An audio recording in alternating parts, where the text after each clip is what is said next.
Is everyone ready? All right, let's do this.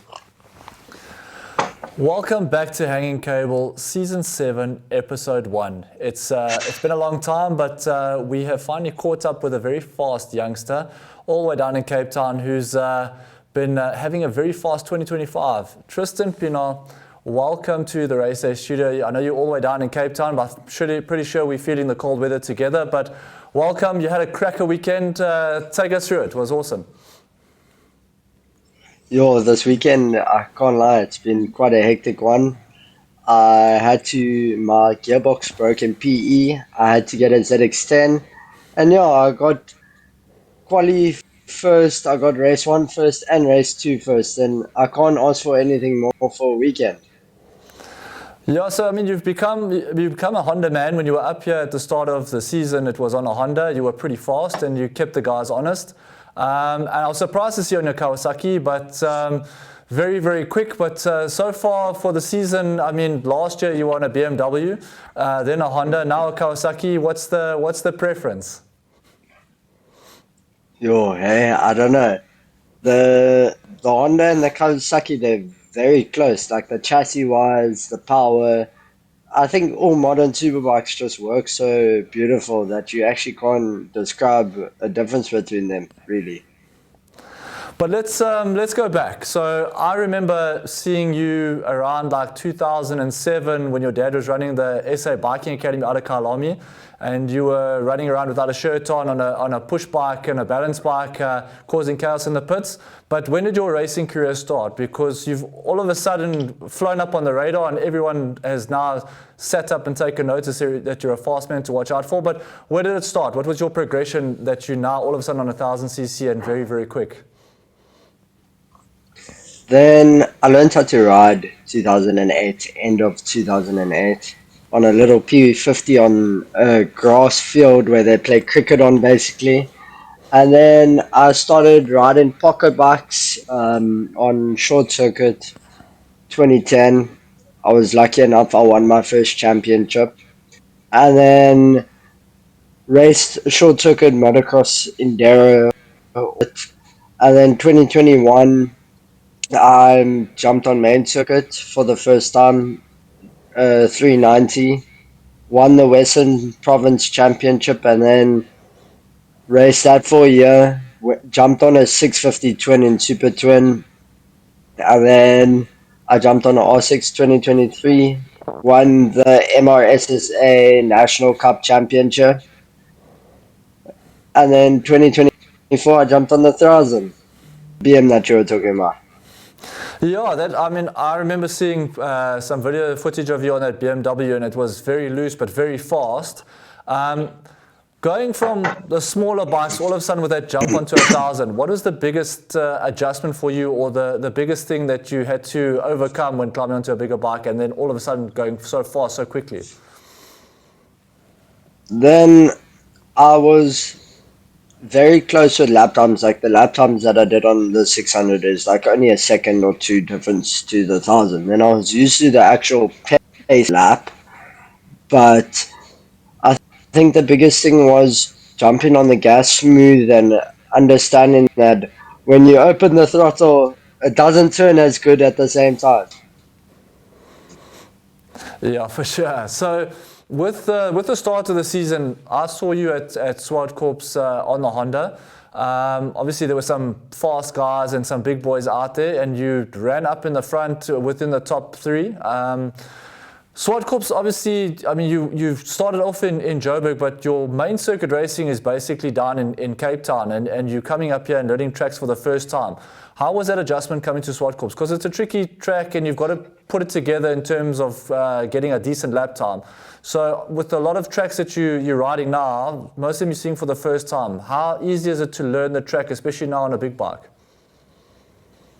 Then, lucky enough, when I did 2023, we rode all the circuits, but except Swartkorps. Then this was the first time I had to learn a track.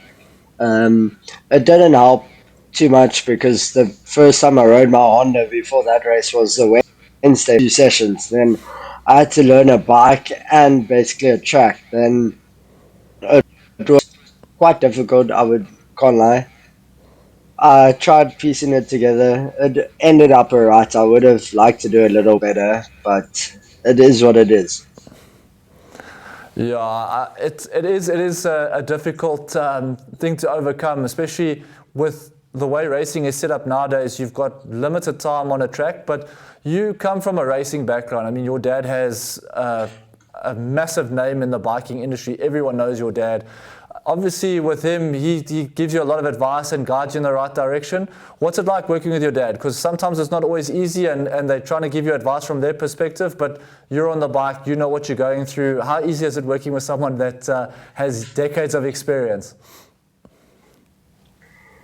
It definitely helps sometimes, I can't lie. He did almost, he was like, I think he's a second slower than me with his fastest lap time, what he did back in the day at Sockups. Then places like that, like Sockups where, hey, give me the tips, like I need everything you knew, helps a lot. But then tracks that I do know, I like taking advice because I know what works for me. Then stuff that I don't know, it really helps. But stuff that I do know, it's like he gives me advice, but then it's like, Dad, like I got this. Let me just do my thing.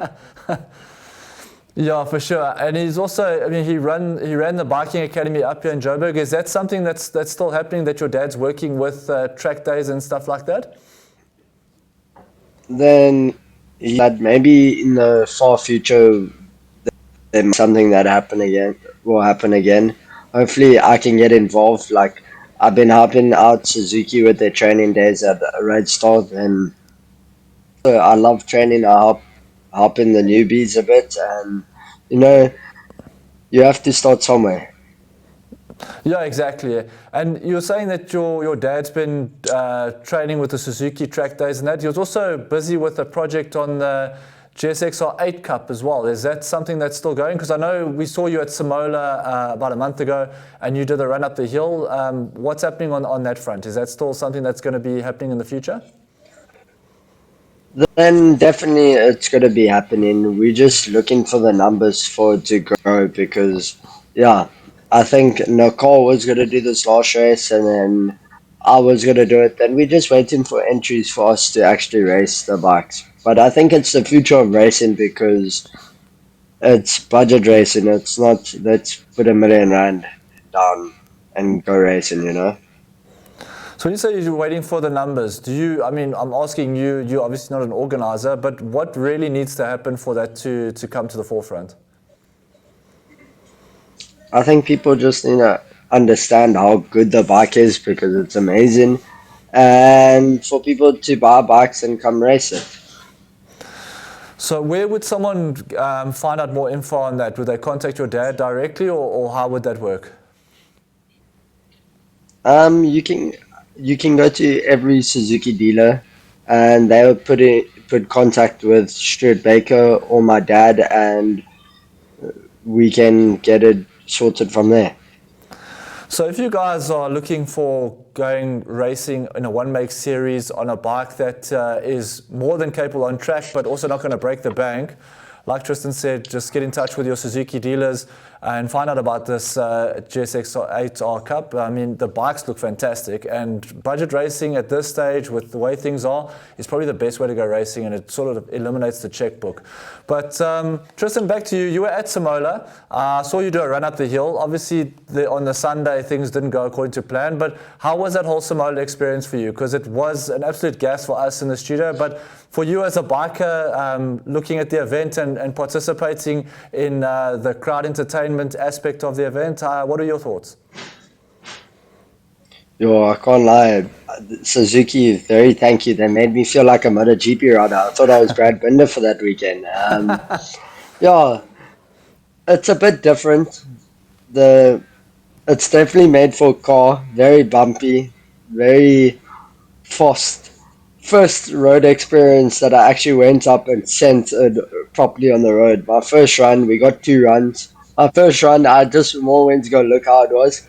Second run, I centered hard, almost tucked the front, had a tank slapper. Like it was, I had to put on a show. So with that run going up that hill, how close were you to getting your knee and elbow down on the ground? Was your knee down? Because yeah, if you look at what the terrain looks like around the hill, it's not ideal to have a bit of a whoops there. But how close are you? Because you said you pushed pretty hard. Knee on the ground? Yes? No? Okay, I didn't get my elbow on the ground.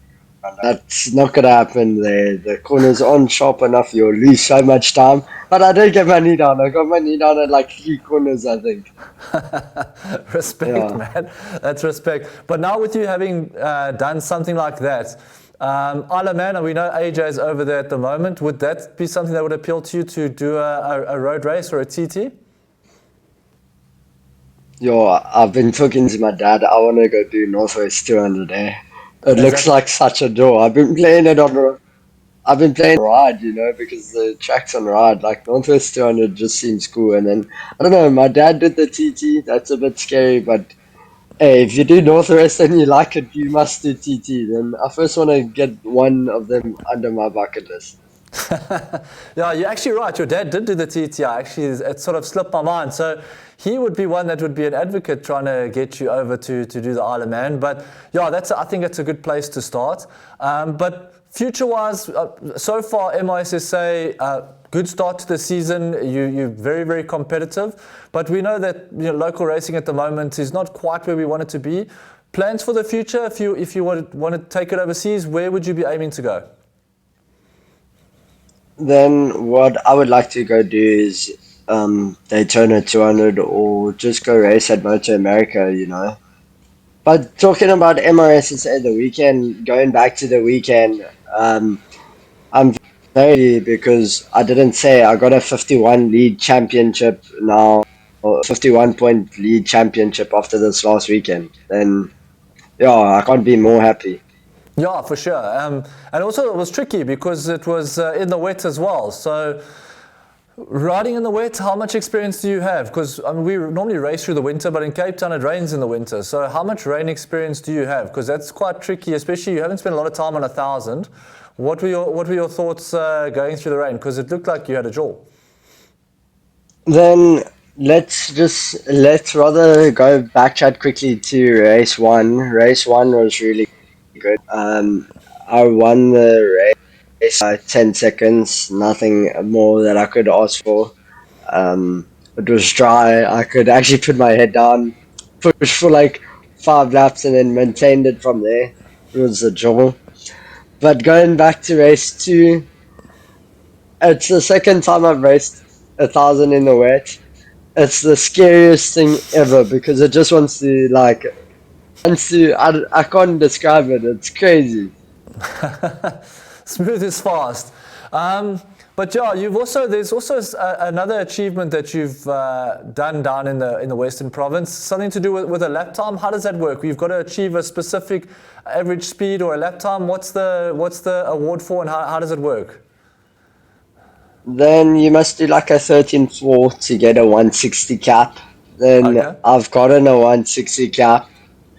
I was really hoping for the 165 cap, but I got my average speed was 164.6. Then I have to go do a original just to go get that 165 cap. I did a 11.5. Okay, so it's your time almost determines your average speed, and your average speed is what determines your cap. And Yeah, I'm assuming it's a yeah. prestigious and elite class that you're part of. But if you go out next time for regionals, the plan is now to be back on the Honda. Obviously, there's work that needs to be done, and you guys are working on the gearbox. So plans for the next race, because the regional comes up pretty soon, if I'm not mistaken. I think it's 28th of June, and we're still thinking I might go do it on the ZX-10, or I would like to go do it on the ZX-10 because I got a setup on that right now, and I'm used to that. But I would also, for the next national, I'll be on the Honda. Okay, well, national racing with MISSA, what does the calendar look like? Because we're halfway through the year. How many races are left? Because Kalami is also coming up on the calendar pretty soon, if I'm not mistaken. Then there's 3 more rounds left, and it's 23rd of July is Kalami, and Okay. then the next round will be Swakop's, and then the last round is Kalami again. Okay, so all up in the half out. So with your 50-odd point lead there, it's going to be a bit of a challenge because most of the guys that are chasing you are half out boys, if I'm correct in saying. So you're going to have your work cut out for you. Feeling any pressure? I'm lucky. I don't really feel pressure. Like, I think that's what makes people make mistakes. Then at the end of the day, I'm doing this all for fun. Then I'm gonna just go have fun, go send it, maybe do a couple wheelies, back it in, put the elbow down, just go have a good joy, you know. Yeah, I suppose that's the right way to do it because when you lose sight of having fun on a bike, then you're doing it for all the wrong reasons. But so mindset now going into the next rounds because you've spent a bit of time at Kailami, if I'm not mistaken, and you've also now done one round at Swartkorps. How do you sort of look at putting the rest of the season together? I know you say you're not feeling any pressure, but obviously there's a process and a mindset. So what's going through your mind now if you're looking at what's coming up on the calendar? I don't know. Let's just think of the national or of the points lead. Just rather, I must know 51 points is a lot. That's basically a whole round worth of points in a way, except the last round because the last round is double points. But Okay. it's a whole round basically worth of points. Then I basically just need to take it, be safe, make sure I don't make mistakes, and yeah, I would like to have another win like this last weekend, but if it's going to take too much risk to not, like if it's going to make me tuck the front and lose the points, my mindset's more on the championship because a win is fun, but rather I want to go to that MSA award or go to the awards and take home the first place trophy. Okay, I mean that's fair, and that's a very mature way of looking at it. Because, yeah, sometimes when there's pressure and you trying to ride around and not make mistakes, you find yourself in odd situations which can make it a bit iffy and tricky. But yeah, I think you're going to go out and probably try and be fast, just not take too much risk. Biggest rivals now for the end of the season, because there has been a lot of changes. With guys not going down to Cape Town and not necessarily doing all the rounds. Who's your biggest competitor and rival at this stage for the championship?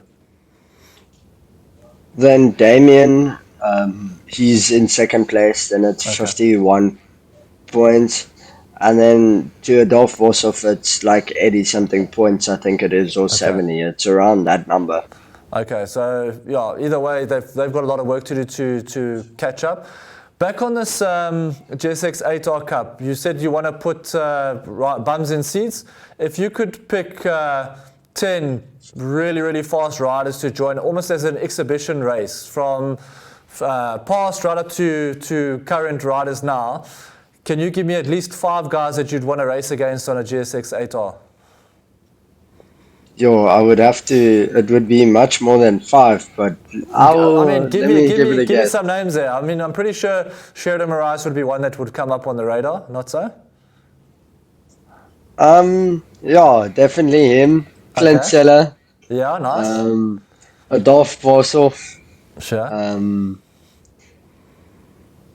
Slade Finicak, Brandon Good, Darren Herrera. Some good names there. Yeah, I must Yeah. think there's a lot of fast guys in South The, Africa. yeah, I'm thinking that's Ryan something. Finicak. Yeah, I'm thinking that's something that maybe Suzuki should look at is putting an exhibition together with some fast names and maybe get the crowd to come up. Kieran Yeah, Stamer, Kieran is a good Blaze one as well. Baker, Yeah, good one as well. Yeah, Blaze so Baker, yeah, Brent Harron. I can go on for days. yeah, we have a lot of fast riders in this country. And for you guys watching at home, if you guys have any thoughts and people that you want to see on a GSX-8R, maybe that's hit us with some names, drop it in the comments there. It'd be very cool to see some names from the past and present and possibly future that are coming through, because there's a lot of fast youngsters that are making their way through the rankings. But yeah, I think that GSX-8R Cup is going to be something to definitely watch out for. But yeah, in closing now, training wise, going to the end of the year, I know winter is a bit tough in Cape Town, so how are you keeping fit? How are you training to make sure that you are ready to go on the bike? I think my main thing is being riding fit because that's a big part of the thing. Um, if you're riding fit, just the riding becomes easier. And then fitness wise, what I say that's the main two biggest things. Strength for bike races isn't so important because then you weigh too much. Okay. Then I think fitness, then I'm gonna go do some running in the rain, I think, this year. Okay. And yeah, I'm gonna start cycling now, more road cycling. Then I'm trying to get my training side of it good, and then we'll see how it goes. Yeah, perfect. I know Cape Town is tough this time of year, and yeah, with your race schedule and that, there's always a good possibility this time of year you could be racing in the rain. But yeah, anything you want to throw out to people watching at home, sponsors, friends, rivals? Floor is yours. Take it away. Yo, I just wanted to say thank you to all my sponsors that have made it possible this year. I think if you may, can you please put the logos if you're gonna re-edit it? I'll send you photos. But yeah, thanks to all my sponsors. Thanks to family and friends that's put an effort in. And yeah, I really hope we can bring this year together. Be hopefully the fastest guy in SA. That would be the plan. And we'll see how it goes from there.